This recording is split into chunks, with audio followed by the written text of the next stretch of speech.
그래서 지금 제가 말한 경우에 남자들은 가능하면 만나지 마시고 먼 미래도 생각하지 마세요. 그냥 조상이 그린라이트 켜줬다고 생각하고 빨리 도망가시는 게 좋아요.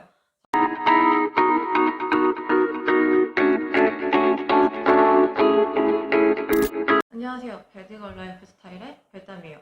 오늘 해볼 이야기는 제가 이제 본업 무당 생활을 하면서 무당 생활 11년 동안 수많은 궁합들을 봤을 거 아니에요? 궁합들을 보면서 정말 만나지 말아야 되는 최악의 경우의 남자에 대해서 오늘은 이야기를 해볼 거예요. 제가 이제 11년간 되게 수많은 궁합을 봤는데 궁합을 보면서 만나지 말아야 되는 정말 먼 미래에 정말 함께하지 말아야 되는 남자의 정말 도드라진 특징들이 있어요. 오늘은 좀 현실적으로 이 도드라진 특징들에 대해서 알려드릴 텐데 첫 번째는 게으른 사람이에요. 이게 어떤 게으름이냐면 뭐 열심히 일하고 주말에 집에서 쉬고 집 밖에 모르고 이런 게으름이 아니에요. 그냥 천성이 게으른 사람이 있어요. 예를 들면 집 회사인데 집에서 그러니까 회사에서 집에 들어왔을 때 정말 아무것도 안 하고 누워만 있고 뭐 청소라던가 자기가 해야 될 일 씻는다거나 이런 것조차도 하지 않고 혹은 회사에서 뭐 시킨 일 같은 거라던가 자기 개발을 위한 어떤 것도 하지 않아요. 그냥 집에 누워만 있어요. 집이 개판이든 내가 뭐 빨래가 밀려가지고 해야 되는데 이런 거 하나도 중요하지 않고 나는 그냥 침대와 불화일체다, 침대와 하나다 하는 사람들이 있어요. 물론 여기서 그냥 누워만 있는다가 게으르다라는 지표는 아니에요.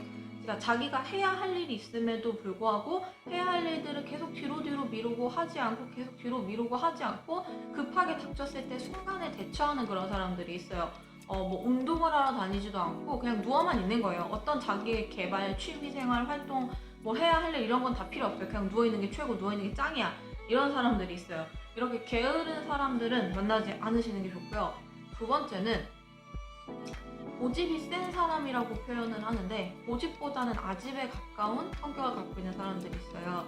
예를 들어서 이제 이런 경우들이 있었는데 제가 손님들끼리 궁합을 보면 늘 최악의 상황이어서 이혼하라고 하는 케이스가 바로 이렇게 고집 세거나 아집 센 사람들이에요. 이 아집 세거나 고집 센 사람들은 어떤 유형이냐면 그냥 고집이 센 건 아니에요. 왜냐하면 대부분의 사람들은 어느 정도 고집이 있기 때문에 그냥 단순하게 고집이 세다는 이유로 만나지 말라는 게 아니라 이 아집과 고집이 센 사람들은 이런 사람들이 있어요. 예를 들어서 자기가 볼펜을 여기다 놓은 거예요. 근데 볼펜을 여기다 넣어놓고 자기가 뒀는지 기억이 안 나. 남한테 물어봐. 혹시 네가 볼펜 뒀어? 근데 볼펜을 안 뒀대 남이. 아닌데 분명히 네가 뒀대 자꾸. 나는 두지 않았는데 네가 둔 거 같은데 라고 우겨요. 일단 우겨요. 고집을 부려요. 그러니까 남의 말 같은 걸 듣지 않고 무조건 자기 말이 맞다고 우기고 고집 부리다가 자기의 잘못인 걸 알거나 자기가 잘못됐다는 사실을 알고 있어도 아니요, 그냥 무조건 내 말이 맞아요. 제 말은 맞지 않아요. 다 내 말이 완벽하게 맞고 내 말이 옳아요. 그냥 난 내 고집대로 할 거야. 내가 하고자 하는 대로. 그게 옳고 그르던 상관이 없어요. 내 기준에 옳으면 옳은 거예요. 이런 쓸데없는 고집 부리는 사람들이 있어요.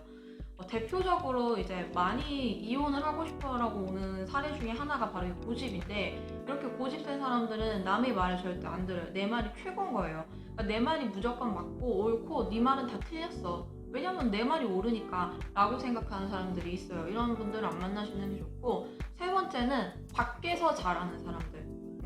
이거는 이제 조금 더 오래 만나봐야 알 수 있는데 안에서 내 사람한테는 함부로 대하고 본인이 받는 스트레스를 내 사람한테 함부로 푸는 사람들이 있어요.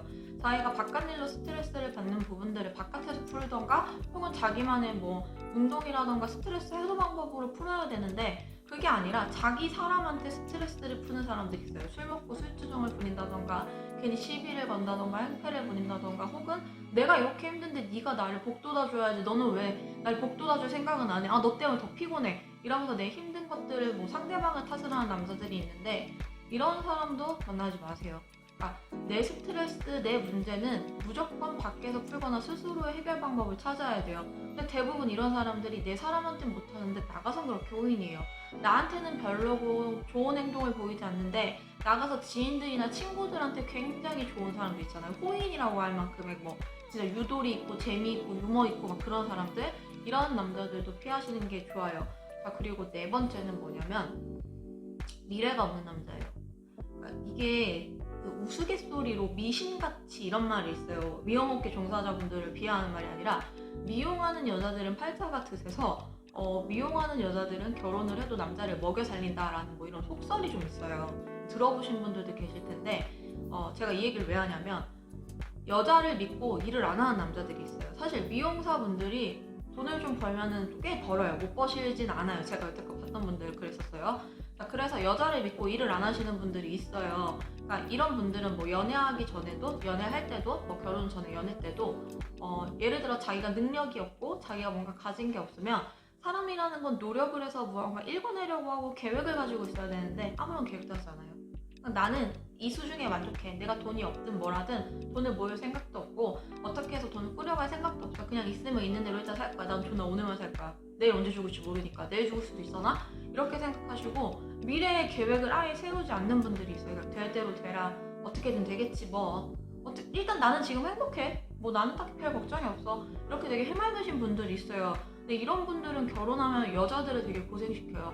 쉽게 말해서 여자 빼꼼 빼먹는다고 하죠. 이런 분들 같은 경우는 미래의 계획이 없기 때문에 오늘만 살기 때문에 미래에 내가 어떻게 살아가야 되겠다에 차곡차곡 어떤 뭐 계획이 없어요. 말 그대로 무계획이에요. 그래서 미래가 없어요. 이렇게 미래가 없는 남자들은 안 만나시는 게 좋고요.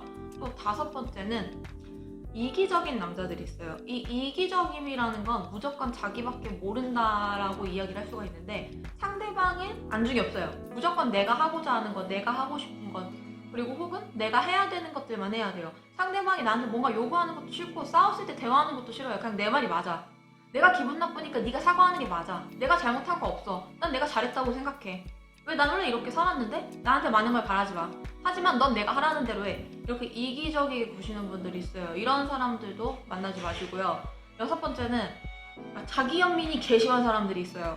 어떤 케이스냐면 돈이 없어. 이건 내 탓이 아니야. 부모 탓이야. 내 부모가 금수저가 아닌 것을 어떡해? 내가 지금 너무 상황이 힘들어.